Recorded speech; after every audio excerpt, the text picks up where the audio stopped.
Dios te bendiga, Dios te guarde. Empezamos una nueva serie titulada Las armas de nuestra milicia, con el primer componente de todo.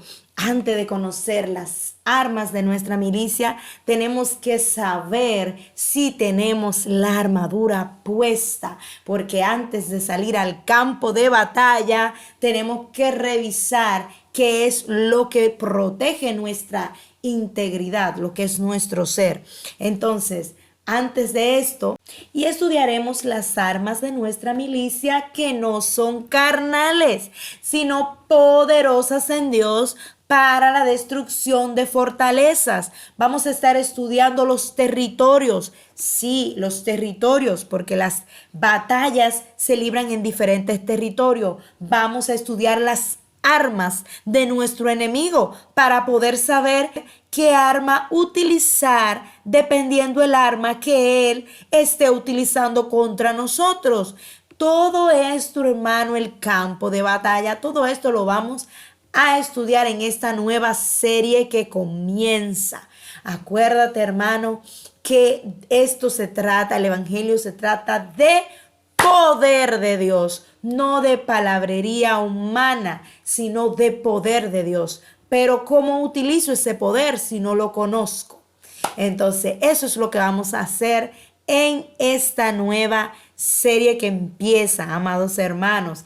Y también les anuncio una buena noticia. Entre semana tendremos también videos, así que estén pendientes. Es muy probable que a partir de este video, en 1 o 2 días, salga otro video que será el primer video de las armas, la oración eficaz. Entonces vamos a ver qué estorbos hay en la oración, qué estorbos hay que impiden que mi oración sea respondida. Vamos a mirar también la diferencia entre principados, potestades, huestes celestiales y espíritus inmundos. ¿Qué diferencia hay y qué territorios de nuestra vida atacan?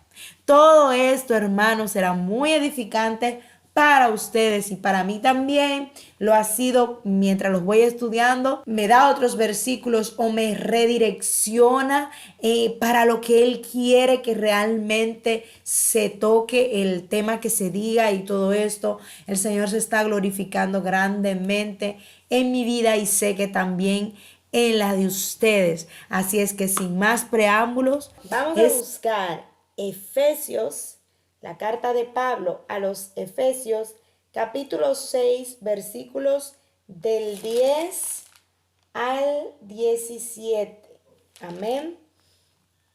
Efesios, capítulo 6, versículos del 10 al 17. Y dice así: la armadura de Dios. Por lo demás, hermanos míos, fortaleceos en el Señor y en el poder de su fuerza.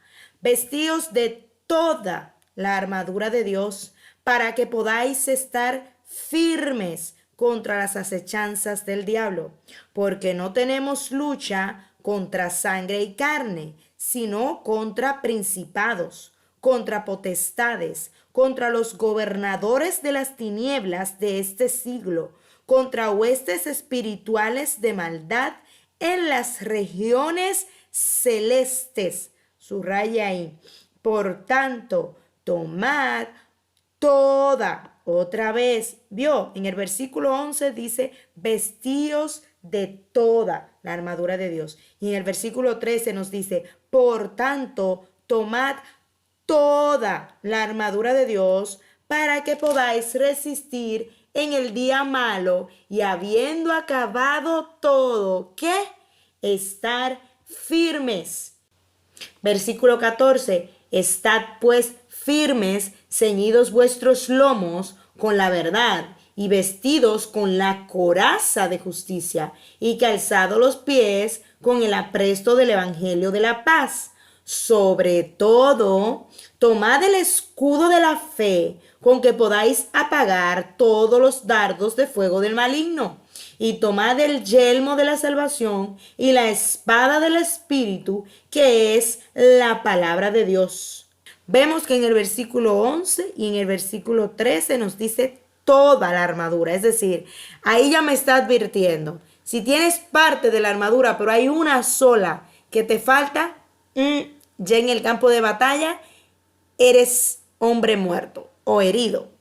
Entonces, hay otra palabra que se ha repetido muchas veces. Vamos a contar cuántas veces. En el versículo 11 nos dice, para que podáis estar firmes una vez. Ahí nos dice firmes, ¿verdad? Entonces, en el versículo 13 nos dice, y habiendo acabado todo, estar firmes 2 veces. Versículo 14, estad pues firmes 3 veces. O sea, lo que nos está hablando aquí todo el rato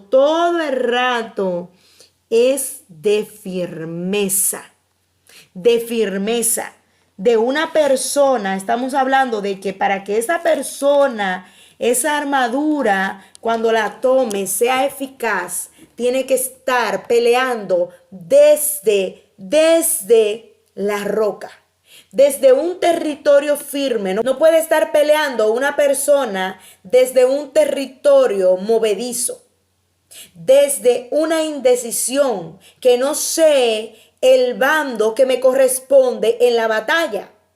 Porque cuando usted está en una línea fronteriza en el que usted es tanto de un lado como del otro, usted automáticamente recibe un nombre que en la guerra se llama espía.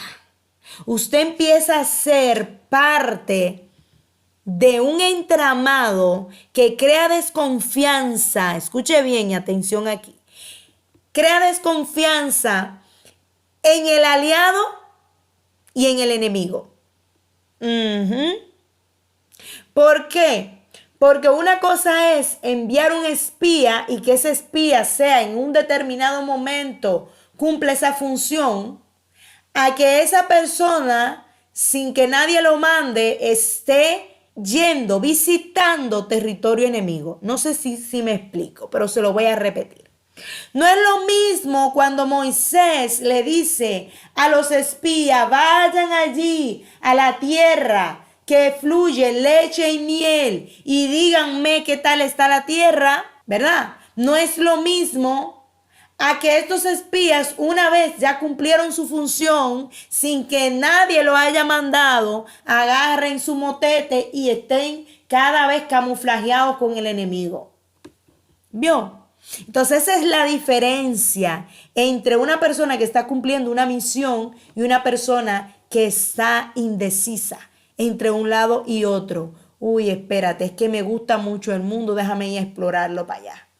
Dios te manda a ti a una misión concreta al mundo, y es a buscar a esas Rahab que están allá, que son parte de nuestro pueblo y por circunstancia de la vida todavía no conocen a este Dios, no conocen este evangelio. Entonces Dios te manda allá a ese mundo, a inspeccionar, a ver quiénes son esos que han de ser salvos, quiénes son esos que valdrá la pena regarle la semilla, mandar la semilla a tiempo, fuera de tiempo, hacer obra de evangelismo.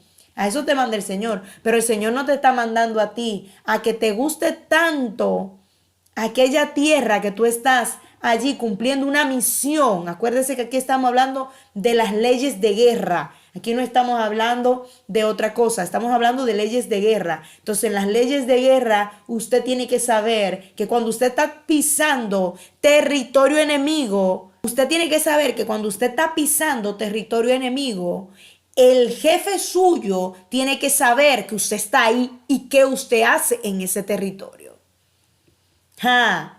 No es algo así como yo cada vez que quiero voy y visito aquel lado. No. Porque hay reglas y hay leyes. Eso es lo humano.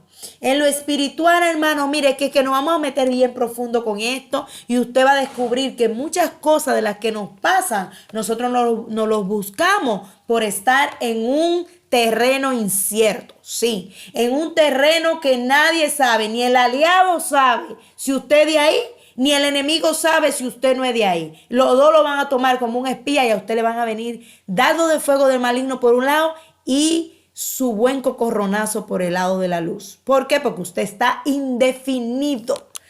Entonces este video es un llamado a estar firmes y definidos en lo que tenemos que hacer y en la misión que el Señor nos ha encomendado de llevar este evangelio a toda criatura. Gloria al Señor Jesús. Y empezamos a analizar el primer versículo. Vamos a Salmos, capítulo 28, versículo 7, porque ahí nos está diciendo que nos fortalezcamos en el Señor. Pero ¿qué es esa fortaleza? En el nombre de Jesús dice así: Jehová es mi fortaleza y mi escudo, en él confió mi corazón y fui ayudado. Por lo que se gozó mi corazón y con mi cántico le alabaré. Vamos a ir al Salmo 46, versículo 1. Dios es nuestro amparo y fortaleza, nuestro pronto auxilio en las tribulaciones. Vamos a ir a Salmos 73, versículo 26, y dice así: mi carne y mi corazón desfallecen, mas la roca de mi corazón y mi porción es Dios para siempre. Aleluya. Bendito sea el Señor. Entonces aquí lo que nos está diciendo, que la fortaleza de mi vida es esa confianza de que aunque yo como humana y mi corazón desfallezcan, aunque esta carne que es débil se sienta triste de vez en cuando, esta carne desfallezca y de vez en cuando se sienta cansada, desanimada, triste, dolida, Salmo 27:1 nos dice: Jehová es mi luz y mi salvación, ¿de quién temeré? Jehová es la fortaleza de mi vida, ¿de quién he de atemorizarme? Ve, mi hermano, o sea, lo que ahí te está diciendo: fortaleceos en el Señor y en el poder de su fuerza. Hemos visto que es fortalecernos en el Señor en estos salmos. Es recostarnos, es confiar en Él, es ponernos debajo de su cobertura. Y vamos a ver ahora qué es ese poder de Dios que nos dice aquí. Y escucha ahora, ya hemos escuchado lo que era la fortaleza del Señor. Ahora vamos a escuchar qué es el poder de Dios. Vamos a buscar Lucas capítulo 24, versículo 49. Y dice así en el nombre de Jesús: he aquí yo enviaré la promesa de mi Padre sobre vosotros, pero quedaos vosotros en la ciudad de Jerusalén hasta que seáis investidos de poder desde lo alto. Esta fue una promesa hecha a los discípulos que se manifestó en Hechos capítulo 1, versículo 8, y dice así: pero recibiréis poder cuando haya venido sobre vosotros el Espíritu Santo, y me seréis testigos en Jerusalén, en toda Judea, en Samaria y hasta lo último de la tierra. Gloria al Señor Jesús. Vamos a ver Romanos capítulo 15, versículo 19. Dice así: con potencia de señales y prodigios en el poder del Espíritu de Dios, de manera que desde Jerusalén y por los alrededores hasta Jericó, todo lo he llenado del Evangelio de Cristo. Segunda de Timoteo, capítulo 1, versículo 7, porque no nos ha dado Dios espíritu de cobardía, sino de poder, de amor y de dominio propio. Primera de Corintios, capítulo 2, versículo 4, dice así: y ni mi palabra ni mi predicación fue con palabras persuasivas de humana sabiduría, sino con demostración del Espíritu y de poder. Entonces ahí nos está diciendo, fortalezcámonos en el Señor. ¿Qué es fortalecernos en el Señor? Todo lo puedo en Cristo que me fortalece. El Señor es la fortaleza de mi vida. ¿De qué he yo de atemorizarme? Entonces, cuando tengo esa confianza en el Señor, creo en el Señor Jesucristo, tengo el yelmo de la salvación, entonces nos toca ser investidos de ese poder, que es ¿quién?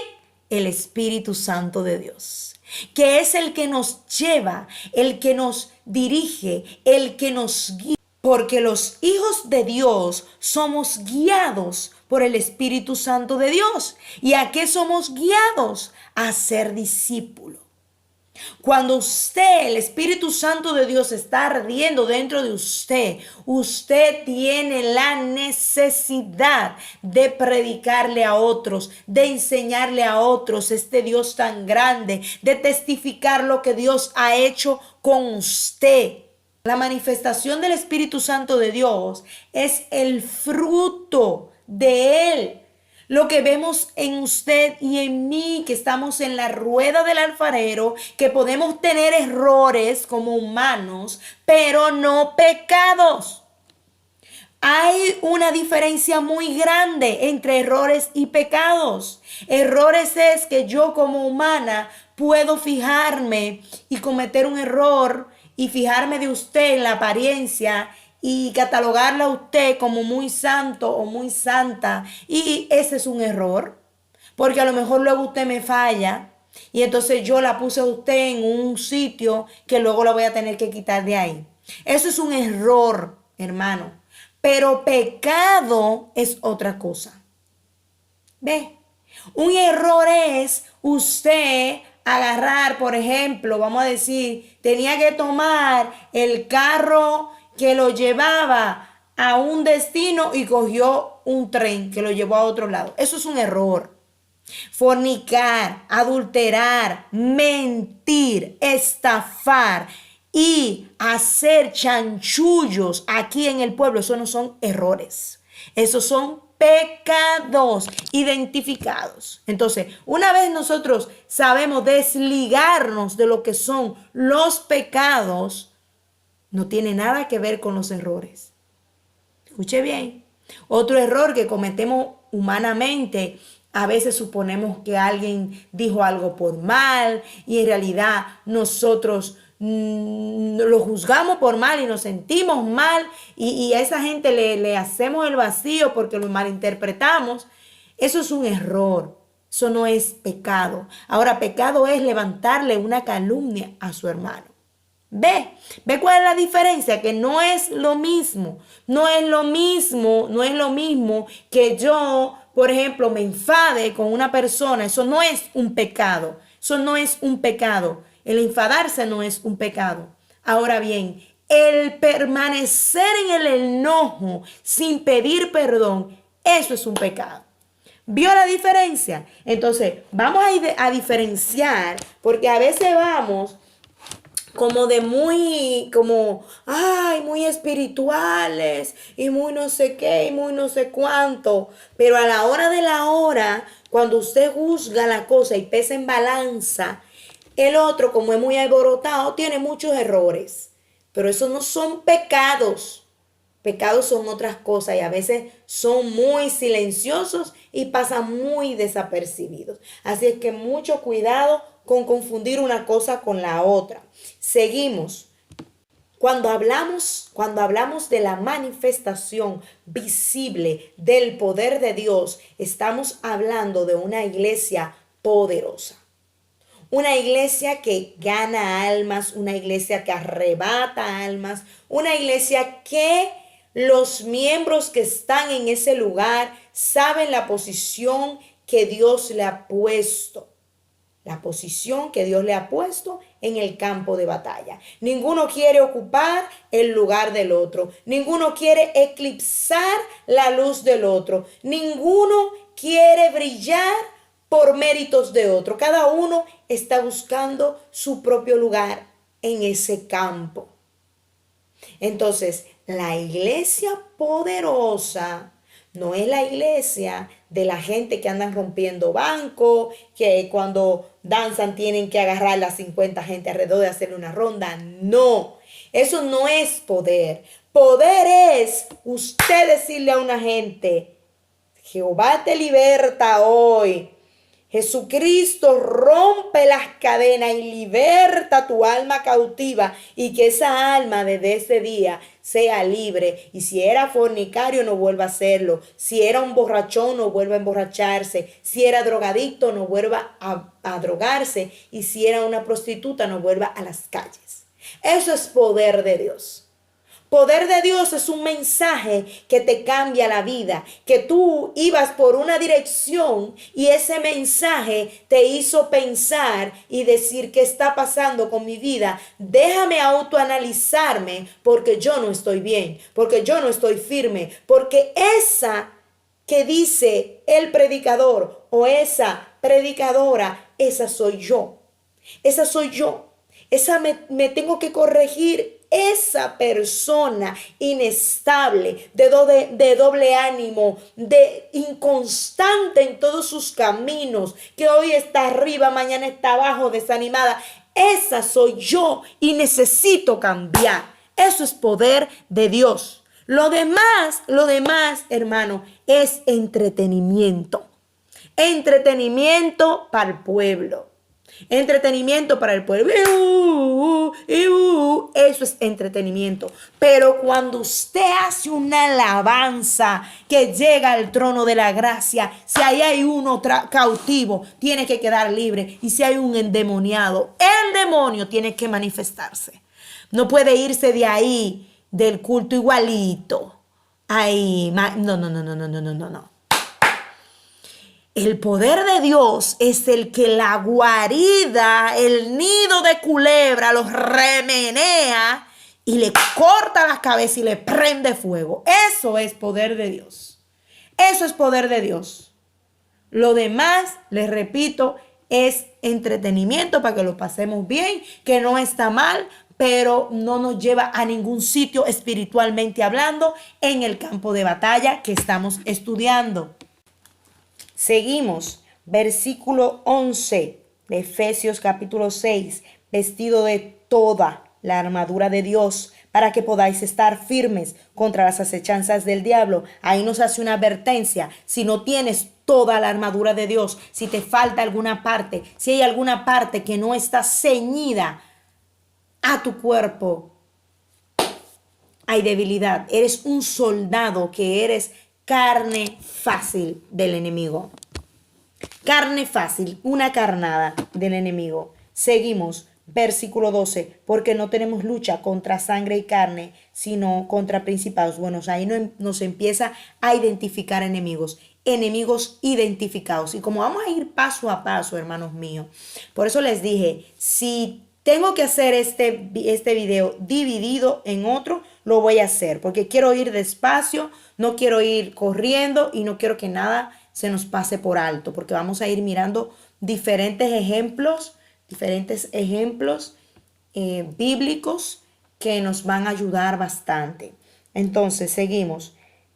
Nos dice: no tenemos lucha contra sangre y carne. Ahí nos está identificando quiénes son esos enemigos. Hermanos, a veces usted se hace enemiga de una vecina, que la vecina le está haciendo la guerra, que la hermanita le está haciendo la guerra. Y hermana, yo soy testigo, yo se lo digo. Hermanos, sí nos hacen llorar. Hermanos, sí nos hacen a veces replantearnos el seguir rodeándonos de gente, porque realmente, hermanos, duele cuando la gente te decepciona, cuando la gente te falla, cuando una persona que tú amas y quieres tiene la malicia de poner en ti malicia.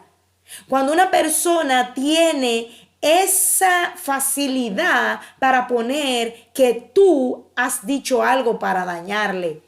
Eso, hermanos, duele mucho, sobre todo cuando tú quieres a una persona. Pero, hermanos míos, recuerde lo que le dije: no es contra el humano la lucha, no es contra sangre y carne. Hermanos, le voy a poner un ejemplo para que usted entienda cómo va esto. ¿Cómo es que va esto? ¿De qué va esto?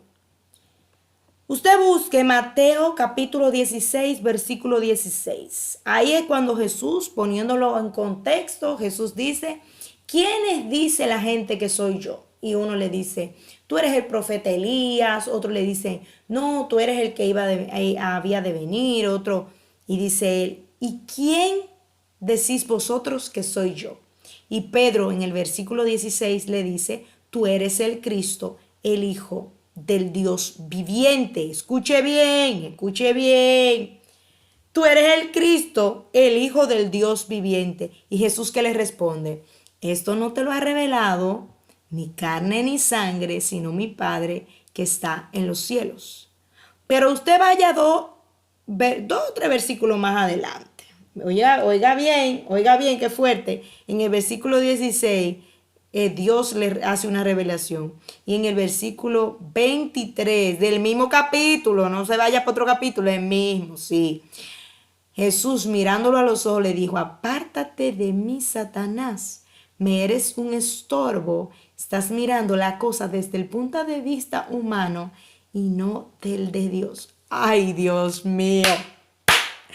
Y usted enfadado con la hermanita que le está haciendo la guerra. Usted enfadado con una persona que en un momento determinado fue un instrumento de Satanás, pero ya no lo es. Porque a Pedro, aunque en ese versículo 23 le dice, apártate de mí, Satanás, al final de este mismo libro le entrega, ¿qué le entrega? Sobre esta roca edificaré mi iglesia, es decir, sobre esa declaración que tú has hecho, Pedro, yo voy a edificar mi iglesia y ninguna arma forjada ni las puertas del infierno prevalecerán contra ella. Es decir, les da unas llaves a Pedro. No fueron una llave literal, sino las llaves son esas que abren las puertas espirituales. Esas cosas que estamos estudiando ahora, esas armas también son llaves que abren puertas, que rompen fortalezas, que echan abajo muros que se han levantado en contra de todo lo que tiene que ver con Dios. Entonces, con esas armas nosotros las derribamos. Entonces, usted se da cuenta en este versículo que acabamos de leer que una misma persona en un momento determinado puede ser un instrumento del enemigo y más adelante un instrumento de Dios. Sí, ¿por qué? Eso lo vamos a estudiar más adelante cuando veamos a nosotros, el ser humano, como casa. Cuando nos veamos como casa, entonces ahí vamos a entrar más profundo en lo que es esto, hermanos. Pero, amados, dese cuenta. Ahí le está diciendo muy claro. Usted se está haciendo enemigo de fulano que no lo apoyó cuando usted empezó en el ministerio. Pero Dios lo permitió para moldear su paciencia, la paciencia suya, su tolerancia, su humildad, su saber esperar en Dios, su saber descansar en Dios. Y ese instrumento del enemigo que al final, usted dice al final, pero gloria a Dios que apareció esta persona o esas personas se levantaron contra mí, porque ¿qué hicieron al final? Le hicieron bien a su carácter, porque su carácter en Dios fue modificado y ahora usted es una persona más paciente, más comprensiva y sobre todo usted ha dejado de poner su confianza en el humano y está confiando en Dios. Entonces, al fin y al cabo, usted ganó. El Señor no va a permitir que nos suceda nada que no esté dentro de su plan y dentro de su agenda para con nosotros. Así que, hermanos míos, dejemos nosotros de estar etiquetando a un hermano como cizaña, como problemático, como esto, como aquello, porque les repito, somos instrumento, y muchas veces ni lo sabemos, pero nuestras palabras no están saliendo de nosotros, sino de uno de esos agentes que no son ni carne ni sangre. Seguimos. Bueno, ahora vamos a entrar a los enemigos identificados. Esos enemigos identificados, ¿quiénes son? Aquí me está hablando de los principados. ¿Quiénes son los principados? Los principados, eso tienen que ver con la realeza, es decir, dominio, escuche bien, dominio de un reino específico, de un reino específico, muy delimitado y muy delimitado no quiere decir limitado, sino que cada uno sabe qué lugar le corresponde. Eso lo vamos a ver bíblicamente hablando ahora. Naturalmente, usted ve los reinos. Reinos todavía existen ahora. Las naciones están con presidentes y tal, pero usted sabe que la soberanía de un país es inviolable por otra, porque cuando automáticamente usted entra por el cielo, hasta por el aire, entra a un territorio, un avión no autorizado por esa nación, fácilmente a usted le derriban el avión, porque pueden creer, sobre todo esta gente que viven en el Oriente Medio, como no lleven una ruta muy específica, y eso lo vimos hace poco, derriban el avión porque lo identifican como un agente intruso en el aire. ¿Vio? Entonces, eso es lo que significa un principado. Un principado es ese que está por encima, es la autoridad máxima dentro de los rangos espirituales, de luz y de tinieblas también. Hermana, ¿cómo así? Sí, acuérdese lo que venimos estudiando. Si usted es nuevo en el canal, pues por eso lo vamos a explicar otra vez. Todo lo que hay en el reino de la luz se copia en el reino de las tinieblas. Todo. Entonces, en el reino de la luz tenemos un principado, que ahora lo vamos a mirar. Y luego, en el reino de las tinieblas tenemos otros principados. El reino espiritual englobado, el de la luz y de las tinieblas, se gobiernan por jerarquías. Es decir, nadie hace algo sin una orden de un superior y cada uno sabe el trabajo que le corresponde. Es decir, si hay una orden de arriba, vamos a ponerlo más común, el ejemplo de un gerente de una empresa. Si hay una orden de un gerente de una empresa, eso es incuestionable. Nadie más, ni un supervisor, ni ningún otro jefe va a venir a contradecir esa orden de ese gerente. Sin embargo, usted y yo, que vamos a poner, una es secretaria de esa empresa y la otra es conserje, usted y yo sabemos la orden que dio el gerente. La obedece desde el gerente hasta el supervisor, hasta el secretario, hasta el jefe de personal, de recursos humanos. Todo el mundo obedece esa orden del gerente. Ahora bien, el conserje está bajo el mando de lo que es mantenimiento. Atención aquí, mantenimiento no está a cargo directo de orden del gerente. Sin embargo, ellos obedecen las órdenes del gerente. Pero su jefe inmediato no es el gerente, sino ¿quién? El jefe de mantenimiento, ¿vio? De esa empresa. Entonces es el que le dice a usted que usted conserje, mire, hay que limpiar allí, hay que limpiar acá. Usted que pintor, mire, la fachada de la empresa se está decacarando, usted tiene que pintar. El electricista, mira, las hormigas se comieron la electricidad de tal lugar, vaya allá a quitar todo lo entramado eléctrico y ponerlo nuevo. ¿Vio? Este es un jefe que está por debajo del gerente. Escuche bien. Pero es que hay otra persona que es el jefe de personal. El jefe de personal es el que llama, vamos a decir, a capítulo a los que son supervisores. Es decir, debajo del jefe de personal están los supervisores. ¿Cuál es la función de los supervisores? Escuche bien, que todo se haga. El supervisor básicamente no trabaja. El supervisor lo que hace es que vigila que usted, que es secretaria, o que usted, que es camarera de piso o de restaurante, que usted haga lo que tiene que hacer. Que usted, que es de mantenimiento, haga lo que tiene que hacer en el momento que se lo han pedido. ¿Vio cómo vamos entendiendo esto? Entonces, a su vez, el supervisor está por debajo del jefe de personal. Pero es que el jefe de personal está por debajo de el de recursos humanos, porque el de recursos humanos es el que busca personal y puede despedir tranquilamente al jefe de personal. El de recursos humanos es que el gerente le dice, mire, el jefe de personal, yo no sé qué está pasando, pero no me está sacando de trabajo, la gente no me rinde, ¡pum! Buscan otro jefe ejecutivo y tumban ese. ¿Vio? Así, sin ningún tipo sin anestesia. Entonces, el de recursos humanos está por debajo del gerente en algunas ocasiones. Si el gerente no es dueño, si no es hijo del dueño, está por debajo. Si es el dueño, entonces siempre recursos humanos está por debajo de.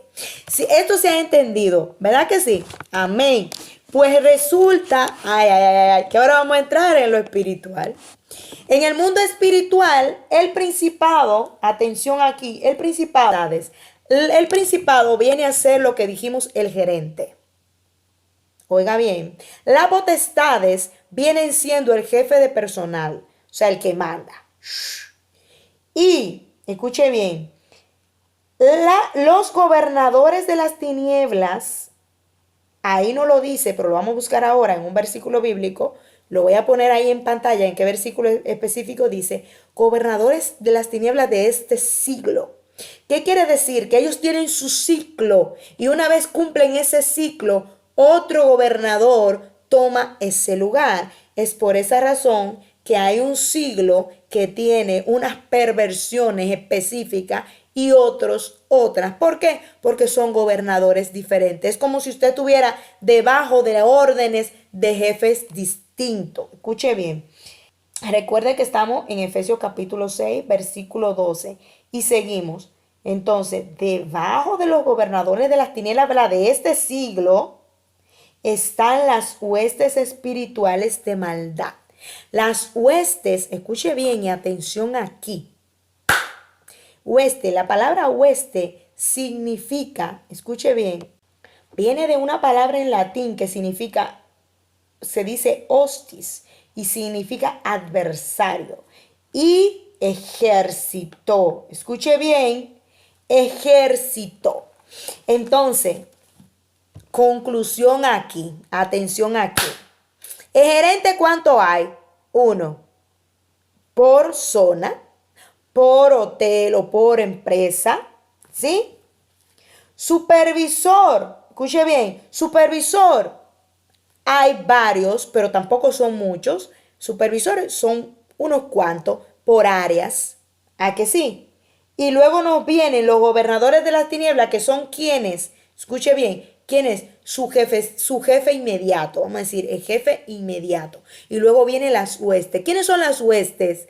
Todas las conserjes, todas las secretarias, todas, por ejemplo, todos los repartidores, todas las cajeras del banco, por ejemplo, todas las despachadoras del supermercado. Esas son las huestes. Huestes significan muchos. Los que hacen el trabajo en equipo.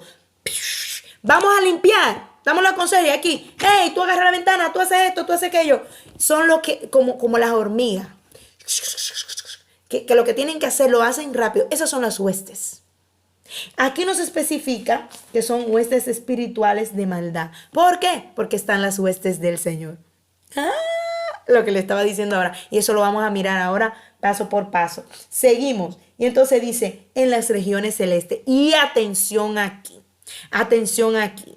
Porque usted en algún momento habrá pensado que el diablo, los demonios, que el Señor Jesucristo los reprende en el nombre de Jesús, todo esto está en el infierno. Y no, o sea, están en las regiones celestes, están en lo que es esa estratosfera, por encima de lo que es esa atmósfera terrenal, están ahí. Cuando ellos fueron expulsados de lo que es el tercer cielo, donde está el trono de Dios, ellos fueron arrojados ¿a dónde? A la tierra. pero arrojados a la tierra, escuche bien, y cuando dice la tierra, pero ellos están encima.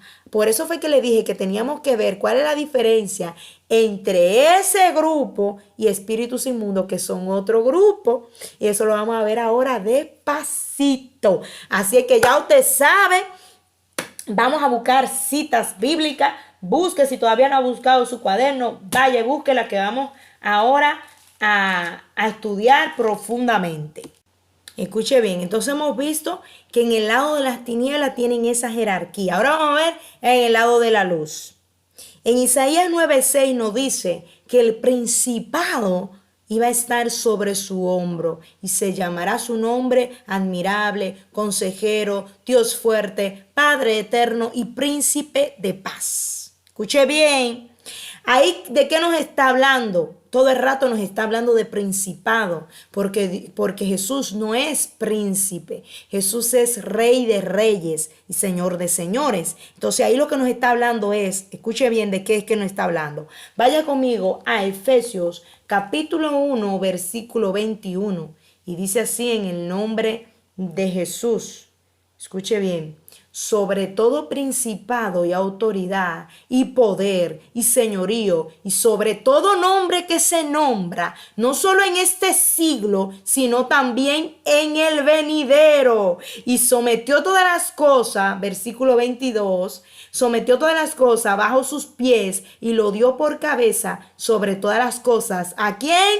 A la iglesia, la cual es su cuerpo, la plenitud de aquel que todo lo llena en todo. Aleluya. Entonces aquí lo que nos está diciendo, todo principado, toda autoridad, todo poder, todo dominio, todo lo que hay en aquel lado está por debajo ¿de quién? Del Señor Jesús. Y a su vez, Él, nos dice ahí en el versículo 22, sometió todas estas cosas a quien le dio este poder. ¿A quién? A la iglesia. ¿Y quién es la iglesia? ¿Una pared? ¿4 paredes? No. Usted y yo. Entonces, por eso es que vamos a ir despacito para ver cuál es ese poder, cómo ejecutar ese poder, esa fe, que nuestra fe termine siendo realmente más grande que un granito de mostaza, para que podamos decirle a esos montes que se trasladen al corazón del mar y se trasladen. Amén. Vamos a ir creciendo juntos, porque en este momento, el tiempo que viene, la oscuridad, las tinieblas están tomando lugar y nosotros nos vamos a la medianoche y usted tiene que estar firme y con la luz encendida dentro de su casa, porque si usted anda oscura, usted se va a caer en el primer hoyo que encuentre. Por eso es que estamos afirmando estas cosas y estamos como si fuera restaurando cualquier cosita que estuviera tambaleante, porque lo que viene, hermanos, es bien fuerte. No vamos a resistir si estamos con esta fe de agua dulce. No. Fe auténtica. Aleluya. Vamos a seguir viendo principados. Génesis capítulo 26, versículo 16. Y dice así: estos son los hijos de Ismael, y estos sus nombres por sus villas y por sus campamentos. Subraya aquí: 12 príncipes por sus familias. Eso fue lo que consiguió la desesperación. Acuérdese que Ismael es fruto de la desesperación de Sara con Abraham. ¿Se acuerda de esa promesa que tenía de ese hijo? Y hace que nazca este hijo. Y este hijo le nacen 12 príncipes. ¿Por qué le nacen 12 príncipes? Porque a las 12 tribus de Israel, o sea, a las 12 tribus de la promesa, tenía que del otro lado aparecerle 12 oposiciones. Principado, el que se opone a tu respuesta. El que se opone a que tú obtengas revelación de Dios. El que se opone a que tú tengas esa respuesta en el momento en el que la está esperando. Vamos a verlo ahora. Vamos a ir a Daniel capítulo 10, versículo 12 en adelante. Aquí es que usted va a entender muchas cosas. Y dice así: entonces me dijo, Daniel, no temas, porque desde el primer día que dispusiste tu corazón a entender y a humillarte en la presencia de tu Dios, wow, qué hermoso, fueron oídas tus palabras, y a causa de tus palabras, subraya eso ahí, y a causa de tus palabras yo he venido. Versículo 13. Mas el príncipe del reino de Persia se me opuso durante 21 días. Pero he aquí Miguel, ojo, uno de los principales príncipes, vino para ayudarme y quedé allí con los reyes de Persia. He venido para hacerte saber lo que ha de venir a tu pueblo en los postreros días, porque la visión es para esos días. ¡Wow! ¿Qué me está diciendo aquí esto? Escuche bien. Daniel no estaba pidiendo un carro nuevo. Daniel no estaba pidiendo que le subieran el sueldo. Daniel no estaba pidiendo nada terrenal. ¿Por qué? Porque Daniel era de esos que sabían que el hombre de Dios será como árbol plantado junto a corrientes de agua, que da su fruto a su tiempo y su hoja no cae, y todo lo que haga con sus manos prosperará. O sea, él estaba buscando el reino de Dios y su justicia. Él estaba pidiendo la revelación de lo que iba a acontecer a su pueblo. Era un hombre que estaba siendo vallado para su tierra, para su iglesia, para su congregación. Y ese hombre es el que mueve las potestades. Ese es el hombre de Dios y la mujer de Dios que mueven las tinieblas, que hacen que las tinieblas se opongan. ¿Por qué? Porque representan un peligro. Representan un peligro en el mundo de las tinieblas.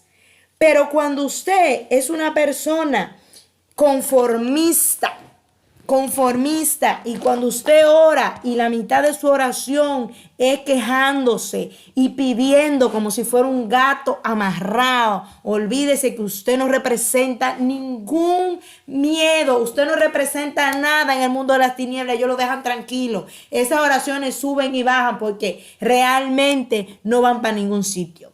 Ahora bien, escuche bien, un hombre parado en la brecha, que no digo que no hay que pedir por las necesidades, sino que dice el Señor que antes de que nosotros las pidamos, ya Él las conoce. Lo que quiere decir es tener un equilibrio y que nuestra oración sea más alabanza que peticiones. Entonces dice aquí, escuche bien, desde el primer día. ¿Qué quiere decir? Desde el primer momento. Desde el primer momento, de esa misma hora que tú te pusiste a pedirle a Dios la revelación de lo que iba a acontecer con tu pueblo, desde ese mismo momento que tú te pusiste en la brecha a buscar a Dios, desde ese mismo momento que tú decidiste ser distinto al grupo, a ser distinto al montón, desde ese mismo momento yo te escuché. O sea, Dios te ha escuchado, esto ha llegado a la presencia de Dios y a causa de tus palabras yo he venido. Oye bien, y le cuenta a él, más el príncipe del reino de Persia. Ojo aquí, lo que habíamos dicho antes. El gerente, escuche bien, el gerente de la Coca-Cola no puede mandar en la Colgate, no puede mandar en, vamos a decir, en el Pan Bimbo, no puede mandar en otras empresas. La voz del gerente de una empresa se escucha en esa empresa. Ese gerente, a menos que esas otras empresas sean aliadas, no van a tener ningún tipo de, vamos a decir, repercusión lo que esa persona diga. Entonces, atención aquí. Dice que el principado de Persia, o sea, le está hablando ahí de un territorio. Es decir, él viene, acuérdese que Gabriel es un ángel. Entonces vemos que Gabriel es un ángel. Un ángel, ¿qué es un ángel? Un ángel es el sinónimo, escuche bien, el sinónimo en hebreo, que es malaj, un malaj. En plural, ángeles, se dice malajim. Un malaj, o sea, malaj con J. Se lo voy a escribir ahí para que vean cómo se pronuncia, porque esa no es la escritura en hebreo. Significa servidor. Servidor. ¿Servidor de quién? Servidor de Dios. Escuche bien. Un servidor de Dios. En el idioma griego, la palabra ángel significa mensajero. Una persona que lleva un mensaje. Escuche bien. Ahí ya van dos atributos que tienen los ángeles. Es decir, sirven. Cuando sirven, ¿qué son? Ministran. Cuando entremos ahí a estudiar lo que son los ángeles, que lo vamos a hacer, este tema viene prontamente, vamos a ver cuál es su función específica. Pero así por encima, lo que estamos diciendo es que él es un ángel y el otro era un principado. Escuche bien lo que le estoy diciendo. Por eso le digo que a veces uno se mete en problemas en camisa de 11 varas por desconocer el mundo espiritual. Entonces él se lo pone por 21 días. El número 21 en la Biblia es oposición. Es oposición. ¿Escuchó? Oposición.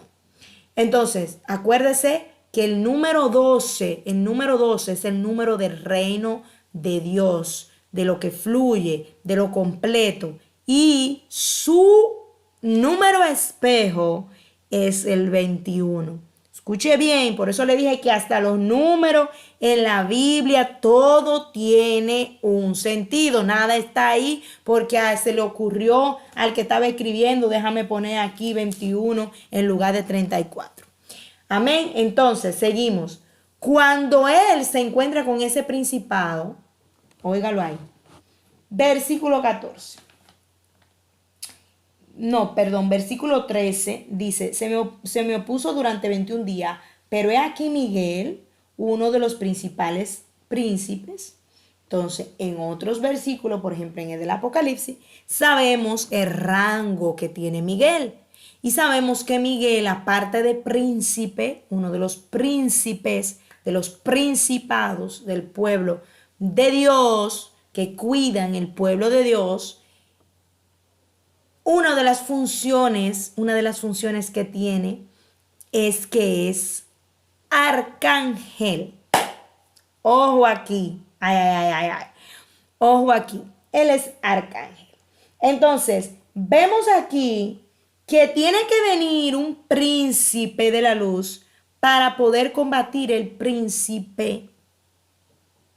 Ajá, ¿lo vio? Para poder combatir el príncipe de Persia, solamente el servidor y el enviado no podía hacerlo. Necesitó que viniera esta ayuda que era de un igual a un igual. ¿Usted me está entendiendo? Así va esto, así va esto. Es por eso que en el libro de Judas nos dice muy claro, vaya conmigo, acompáñenme aquí al libro de Judas y dice así, capítulo 1, versículo 9, dice, pero cuando el arcángel Miguel contendía con el diablo, disputando con él por el cuerpo de Moisés, no se atrevió a proferir juicio de maldición contra él, sino que dijo, el Señor te reprenda. ¿Por qué no se atrevió? Vamos, que usted puede con eso. La jerarquía. ¿No se acuerda de lo que estamos hablando aquí? Aquí estamos hablando de jerarquías. Entonces, un querubín está por encima de un arcángel. Escuche bien. Un querubín está por encima de un arcángel. Un ángel está a las órdenes de un arcángel. ¿Usted entiende? Entonces aquí cuando él se encuentra con él aquí, con el enemigo que quiere el cuerpo de Moisés, ¿qué hace él? Que el Señor te reprenda. O sea, esta batalla, esta lucha, yo no la voy a hacer contigo. ¿Por qué? Porque yo entiendo cuál es mi postura. Lo mismo, vuelvo y se lo traigo al mundo natural. Cuando usted viene y trae una queja de envergadura a una supervisora, la supervisora le dice, bueno, espérate que ya usted me está hablando de fraude de la empresa, ya eso escapa de mis manos, ya eso no está dentro de lo que yo puedo manejar, pues déjeme pasársela al gerente. ¿Vio? Entonces lo que vemos ahora es muchos predicadores que agarran un micrófono y empiezan a desafiar la potestad del aire. Usted lo ha escuchado, ¿verdad? Sí, usted lo ha escuchado y yo también. La potestad del aire, empiezan a desafiar los demonios de alto rango de ese, que estén en ese lugar, que estén haciendo oposición. Y yo, el yoísmo. Eso es peligroso, peligroso, peligroso. Cuando usted va a reprender, el nombre suyo no puede aparecer ahí por ningún sitio porque usted no es nadie, usted es mucho menos que un ángel. ¿Se me está entendiendo? Entonces, en el momento que usted toma autoridad, ¿usted sabe cuándo es que usted toma autoridad? Venga, que le voy a decir. Vaya conmigo a Colosenses capítulo 2, versículo, escuche bien, versículo 9 y 10. Porque en él habita corporalmente toda la plenitud de la deidad. Y vosotros estáis completos ¿en quién? En él, que es la cabeza de todo principado y potestad. Ahí está su respuesta.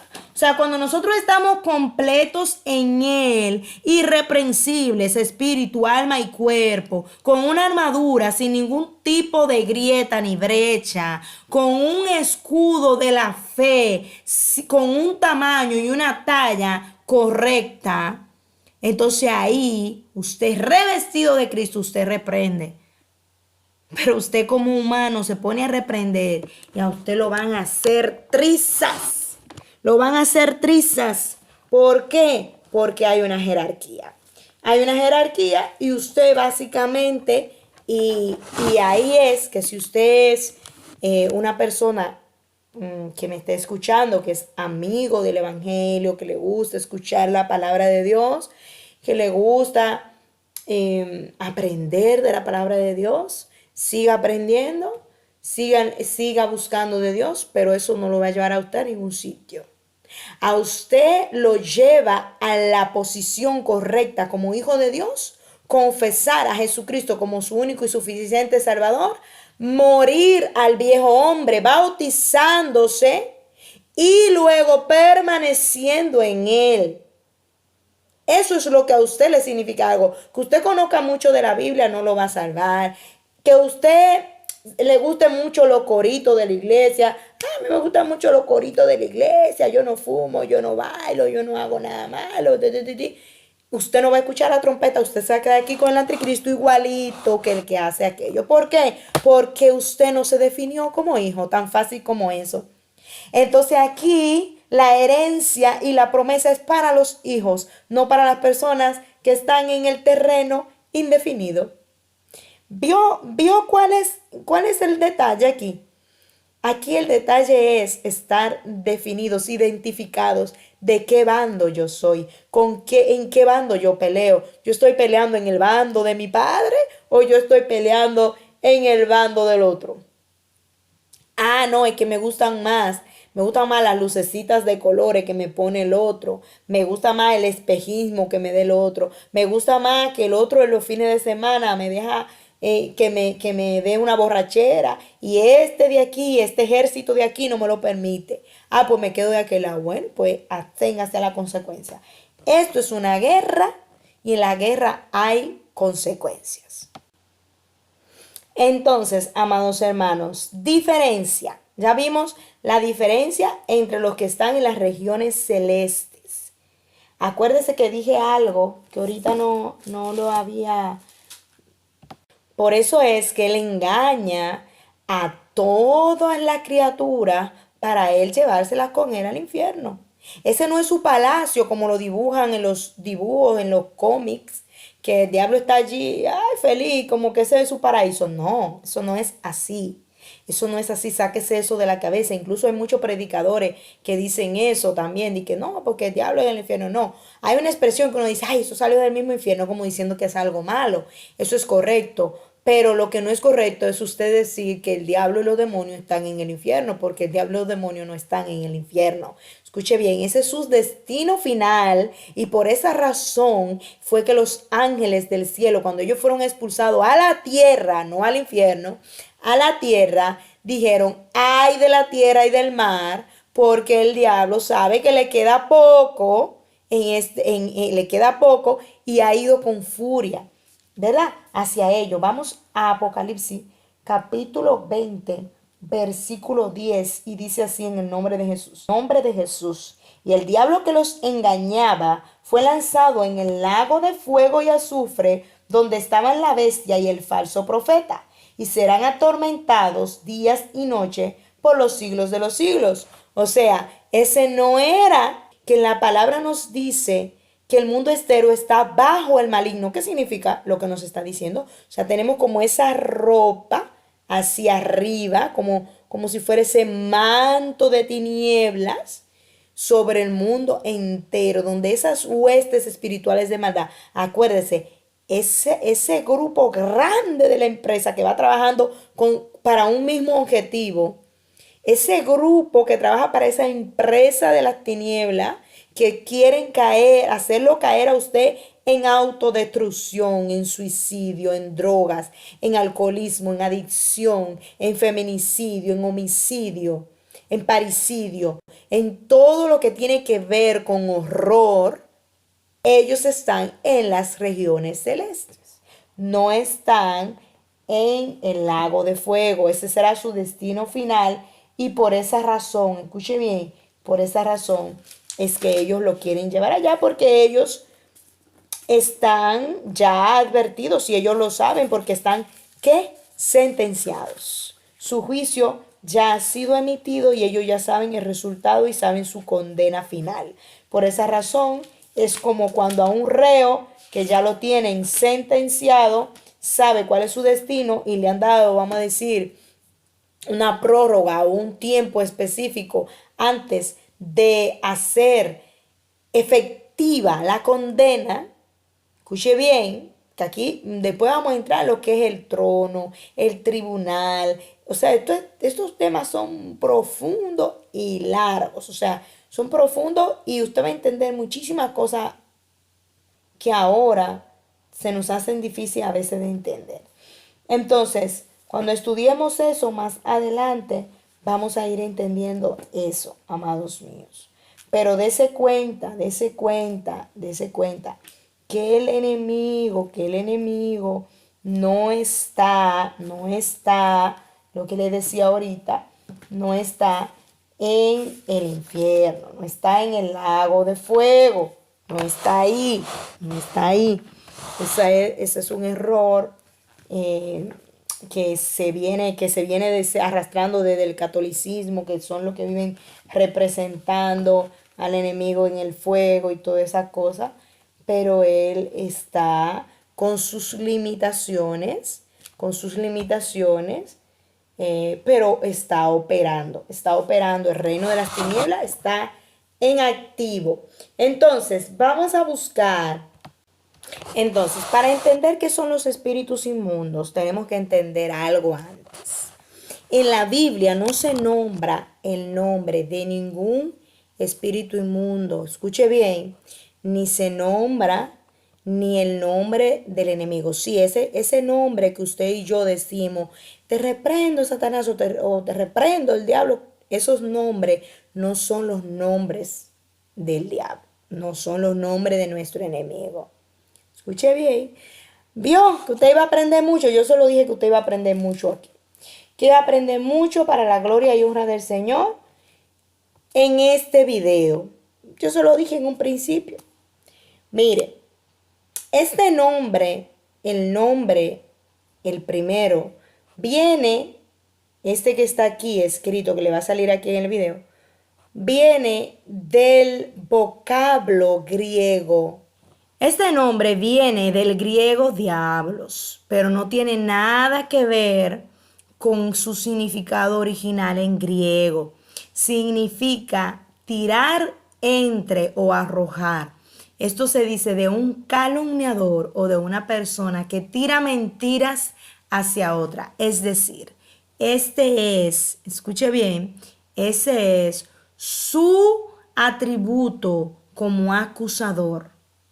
También otro significado que tiene es el de doble cara. Es decir, el de doble cara, el hipócrita. Para usted entender esto, usted tiene que ir a Génesis 3, cuando él estaba hablando allí con Eva. Cuando él estaba ya hablando allí con Eva, Génesis 3, versículo 1, donde le dijo a la mujer, ¿con qué Dios os ha dicho no comáis de todo árbol del huerto? Es decir, él sabía que era lo que Dios le había dicho. Él lo sabía. Pero él lo que estaba haciendo era ahí como un doble juego para hacerle caer. Entonces ese es uno de sus atributos. ¿Por qué decimos que el Señor Jesucristo lo reprenda cuando mencionamos eso? Porque exactamente igual que cuando usted menciona los atributos de Dios, eso le trae bendición, alegría, paz y todo esto. Estos no son nombres que usted tiene que estar mencionando todo el tiempo. En la cultura judía no se nombra nunca, jamás. Jamás no se nombra. Nunca. ¿Por qué no se nombra? Porque cuando usted nombra el atributo, usted está en ese momento, si usted no dice que el Señor Jesús lo reprenda, usted es como invocando esa esencia, ese espíritu que compone lo que es ese atributo. Entonces, por esa razón, en el Evangelio, vamos a decir moderno, porque eso vamos a decir, los apóstoles y todo eso en Hechos de los Apóstoles, usted no ve en ningún momento que estuvieran mencionando al enemigo todo el tiempo. Podían mencionarlo en un momento dado, como, wow, se me opuso el enemigo en tal tiempo, que en un momento lo dice Pablo, iba para tal lugar y se me opuso el enemigo y me pasó esto o lo otro, pero no estaban todo el día con ese nombre en la boca, como sucede ahora en el Evangelio moderno. En el Evangelio moderno, si se dan un tropezón, ya ahí mencionan el nombre. Si van a adorar a Dios, tienen que mencionar el nombre. Si van a cantar un coro, tiene que ser llamando el nombre. O sea, estamos invocando un espíritu y una esencia que no es limpio, que no es bueno y que nos va a traer alguna consecuencia eso, porque realmente cuando se está haciendo adoración a Dios, puede mencionar el nombre del enemigo. ¿Por qué? Porque él quiere su adoración de usted. Entonces usted tiene que, cuando haga una adoración, una alabanza, si usted menciona al enemigo, tiene que ser especificando que es un enemigo, no mencionando el nombre por mencionarlo, porque, como les decía antes, el nombre en la Biblia se hace, número 1, para identificar la esencia de esto. Número 2, para el atributo. Número 3, para invocar. Y número 4, para dar honra. Entonces, como bíblicamente solamente a nosotros nos hablan de 2 nombres. Ese que usted está viendo en pantalla y el otro nombre que vamos a poner ahora. 2 nombres. Más nada. Ese otro que usted busca y escucha por ahí, que se llamaba Luz no sé cuánto, porque era muy bonito y no sé qué, ese nombre usted no debe pronunciarlo jamás. ¿Por qué? Porque la fuente de donde aparece usted no la conoce. Usted no la conoce.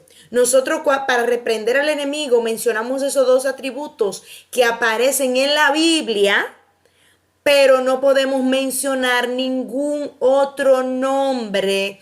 Di que nombre del ángel caído que hizo, qué sé yo, cuánto fue tal y tal. No haga eso, no haga eso, porque si la Biblia lo omite, por algo es, hermanos míos, porque a veces cuando uno está en busca del conocimiento y todo esto, Piense que no en vano las escrituras nos dice que el principio de la sabiduría es el temor a Jehová. Es decir, una sabiduría fuera del temor de Jehová es una sabiduría que a usted lo va a llevar al abismo donde está aquel que se hizo sabio y fue expulsado del cielo. Entonces, no, hermanos, tenemos que ir con mucho cuidado con esto. ¿Por qué? Porque estamos entrando, como le decía, en un terreno desconocido que no tenemos ningún aval de Dios para estar pronunciando nombres que no están en la Biblia. Ahora, para usted reprender, usted puede decir los dos nombres que aparecen en la Biblia, por supuesto.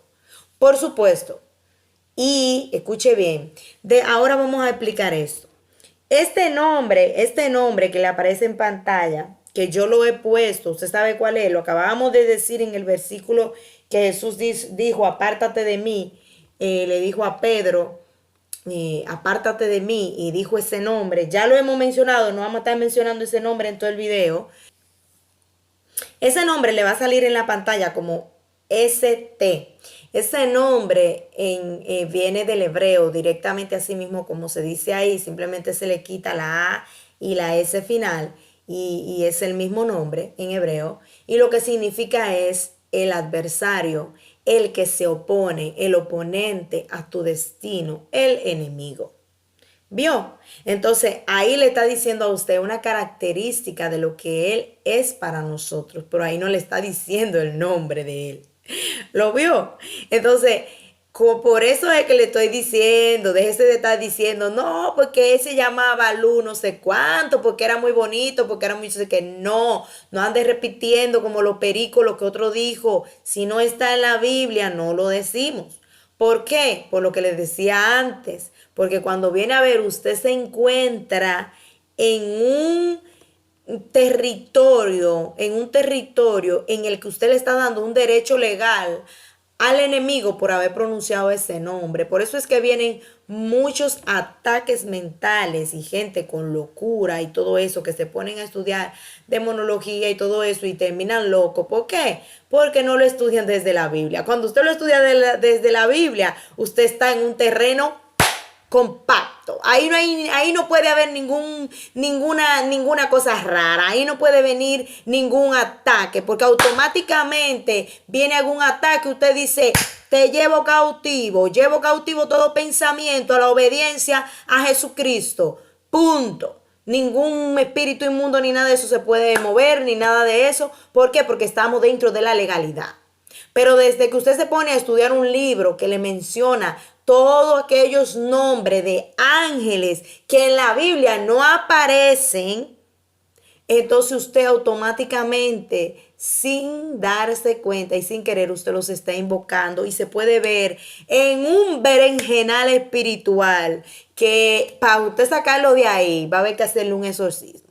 Sí, así es que deje de estar investigando tanto y detrás de cosas raras. No, manténgase siempre enfocado en la Biblia. Amén. Entonces vamos a ir recapitulando ya para terminar el video. Habíamos dicho que habían, recuerde, dos territorios que ocupaban y que buscaban lo que era esa empresa o ese reino que pertenece a las tinieblas. Entonces hemos visto que desde arriba, desde los aires, están esos principados, potestades, gobernadores de las tinieblas y huestes espirituales de maldad. ¿Verdad que sí? Pero los espíritus inmundos no están en los aires. Los espíritus inmundos se arrastran. Sí, ¿dónde lo dice eso en la Biblia? Ahora mismo lo vamos a decir. Los espíritus inmundos no pueden volar, los espíritus inmundos no pueden desplazarse a gran velocidad, los espíritus inmundos no pueden hacer nada de eso.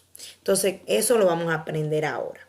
Una de las características que tienen ellos, ya lo habíamos dicho antes, es que son sucios, es decir, se alimentan y ensucian la atmósfera de donde están o donde la persona que estén. Entonces, ¿qué es lo que hacen estos espíritus? Número uno, estos espíritus enferman. el cuerpo humano. Estos son los que atan. ¿Con qué? Lo vamos a buscar ahora versículo por versículo. Poco a poco vamos a desglosar eso rápidamente. ¡Hey! Y lo dejamos hasta aquí esta primera parte. Vamos a continuar. Vamos a continuar en el próximo video. Puede ser que sea mañana mismo o pasado mañana. Mantente alerta. Si aún no estás suscrito al canal, suscríbete al canal, toca la campanita y comparte este video. Estate pendiente a la segunda parte que viene, que es donde vamos a explicar qué tipo de enfermedades dan los espíritus inmundos y vamos a estudiar el campo de batalla. ¿Se acuerda que dijimos? Campo de batalla, el territorio mental. Esto usted lo tiene que estudiar porque si usted aspira algún día a ayudar a sus hermanos, a ser alguien más que una gente que se siente en una silla, usted aprende esto y usted puede ayudar a otros cuando esa persona se sientan atacada mentalmente hablando por esos espíritus inmundos. Entonces, vamos a ir paso a paso para no dar tanta información de golpe y entonces vamos a hacer la segunda parte que viene en breve. Ya les digo, es muy probable que mañana por la tarde o pasado mañana temprano. Manténganse pendiente. Dios les bendiga, Dios les guarde y recuerda que ninguna arma forjada contra ti prosperará. Si eres un amigo, aún no has pasado a ser parte de esta familia de la fe, te invito a que confieses a nuestro Señor Jesucristo. Si ya lo has hecho, a que te bautices. Si ya te has bautizado, a que permanezcas en el camino irreprensible, espíritu, alma y cuerpo, y el que sea santo, que se santifique más. Hasta la próxima.